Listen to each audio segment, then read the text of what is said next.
union council Uderolal village, UC Uderolal station, UC Sher Mohammad Thora, UC Palijani station, UC Arji Hakra, UC Mohammad Hussain Hingoro, UC Bhau Khan Pathan जे केतिरनि ॻोठनि बचल वरिया, अर्जी हकड़ा, ओठू मरी, हाशिम सांद रेहान मरी, अबू बकर मोरोजो, खलीफो यार मोहम्मद शाह, बहरियूं पनियूं खदरी, उमर सदर, ताहिर हिंगोरो, वहाब शाह, नौबत मरी, ढालू खासकेली, सच्चू अबड़ा,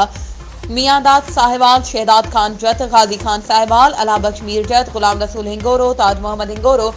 गामू मीरजत, मोलेदिनो मीरजत, मोहम्मद अबड़ा, फाजलानी मोरी, फारसी फार्म, खिजर छुट्टो, डहदरी मोरी, अलाबख्श बुर्दी,